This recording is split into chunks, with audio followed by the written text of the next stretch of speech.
Hey everyone, my name is Taylor. I'm at the University of West Georgia and welcome to my intro to the weight room classes. Today we're going to be doing a dumbbell leg workout. So I'm going to show you 3 different exercises to get a full leg workout that will target all of the muscles in your legs and be efficient for a full leg exercise. So first I'm going to show you how to do a squat with a dumbbell.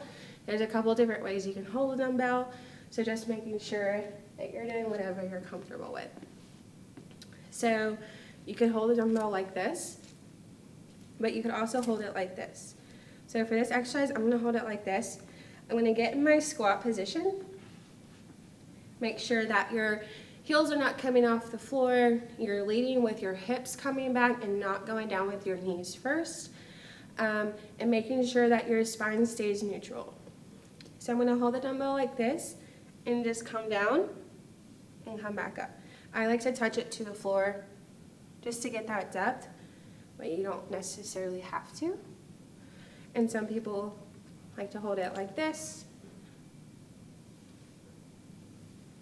just like that.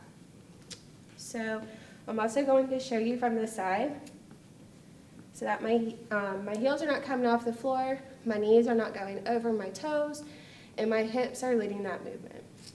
So just like this,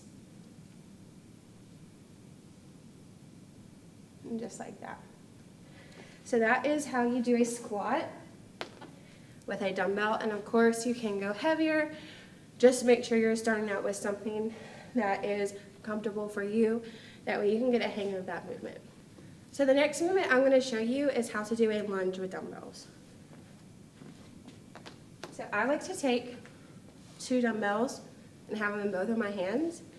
And you can walk and do walking lunges, but for this, I'm going to just show you how to do them in place.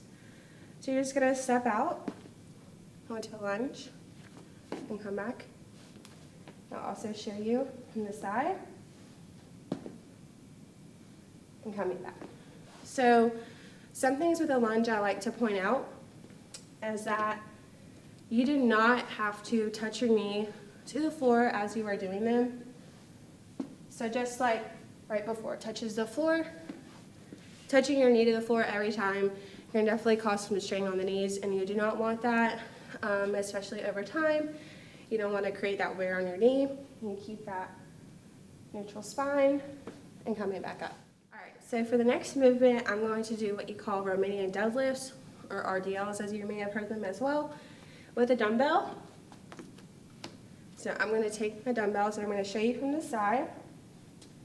So you want your feet to be just normal, shoulder width apart, and you want to keep your dumbbells as close as you can to your legs. So this is also a hip hinge movement, so you want to lead with your hips going back. Make sure that your core is tight. Kind of think of poking your chest out and tucking your chin, and then coming down, and then coming back up. So a trick with the RDLs is you do not have to go all the way down. You want to go down as far as you can to where you feel a stretch in your hamstrings, which is right here in the back, and also your glutes. So making sure that core is tight, your chest is out, and you're coming down, chin tucked. That's where I feel my stretch, and I come back up. It is easy to feel these in your lower back. I definitely recommend starting with a lighter weight to make sure that your form is correct and that you can really feel that tension that you get in your hamstrings and glutes before you start going to heavier weight. A lot of the reason people do feel back pain for this is going way too far down, because once your hips stop hinging back, you're kind of just lowering your back, and that creates that lower back pain. Also making sure you're keeping your chin tucked, that way your spine is not going out of its neutral position. And once you get the hang of it, you should not be feeling it in your lower back. Thank you guys so much for watching, and please tune in next time for more intro to the weight room classes.